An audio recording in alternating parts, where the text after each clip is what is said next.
sometimes we need to do a little bit of self-reflection of like, did I like that? Or is the hype of social media putting me on? I might like to be a sub, but that doesn't mean that I want to do full total control lifestyle. Like, so we just need to Yeah. question ourselves a little bit more of like, all right, if it feels good, we feel good and we want more of it in that direction, or just the frequency, just talking to ourselves more. Hi, everyone. I am Michelle Melville Kashan. I'm the Community and Content Director here at Sexual Health Alliance. And today I'm with Kiana Cummings. Kiana is a licensed professional counselor in Northern Virginia. She specializes in sex therapy, perinatal, trauma, and mood disorders. Welcome, Kiana. Hello. All right. So, Kiana, tell me, what are some of the top concerns that you see in your practice? Typically, I see teens who are interested in getting into sex and having all the questions that they don't feel comfortable talking to their parents, as well as perinatal wanting to get back into intimacy with their partners a lot. And what I've noticed an uptake in is an increased interest in BDSM and kink. Ooh, yeah, that's so interesting. Yeah, and I think that's an area where a lot of people could use some education and like safety information as well. All right, so tell me, what is your favorite issue to treat? Right now, my favorite issue has been helping the emerging adults start dating post-COVID when they are kinkier, to where it's like what questions to ask, how to be confident, and introducing someone who may be curious but not already in the lifestyle into the world. And that has been so fun. And just seeing them grow, as well as just even to be able to watch myself grow in the same space of different questions I can ask them that really are engaging them in a different way.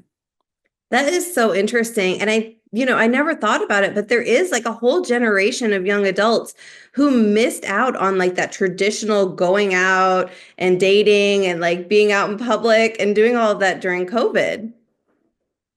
All right, so tell me, what is your biggest aha moment that you've had?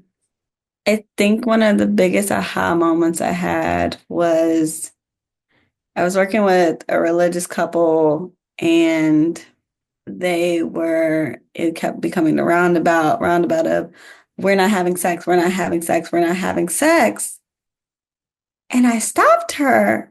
I stopped the woman in the couple. I was like, this sounds like you're going to work. This doesn't sound fun. This doesn't sound pleasurable. This doesn't sound like this is a way that you're connecting with your spouse. This sounds like work.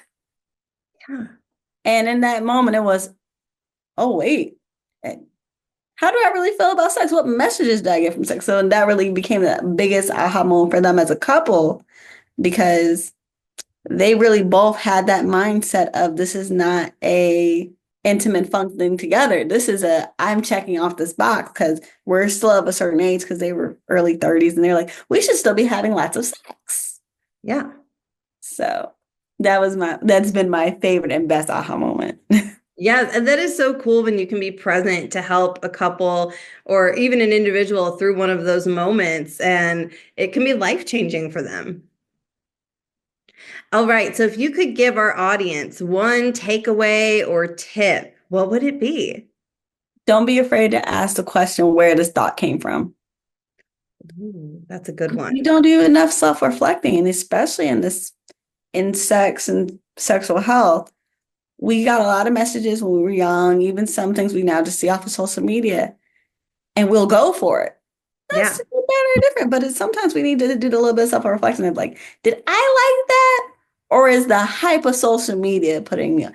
I might like to be a sub, but that doesn't mean that I want to do full total control lifestyle. Like, so we just need to Yeah. question ourselves a little bit more of like, all right, if it feels good, we feel good and we want more of it in that direction, or just the frequency, just talking to ourselves more.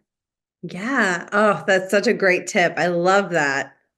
All right, everyone. If you would like to hear more from Kiana, please come to our event happening in February. It's called Ethical and Legal Perspectives of Diverse and Alternative Communities, happening February 22nd and 23rd. And it's online, so it's really accessible to everyone. You can register at sexualhealthalliance.com.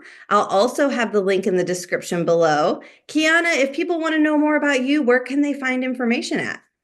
So they can find me at Psychology Today or just off of Rubino and Reynolds and Rubino's at psychology.com. Pretty much that's where I'm at. I'll say Instagram, the naturally psyched is the way to find me. Love it. Fabulous. Well, thank you for meeting with me today. And thank you everyone for watching our video. Bye.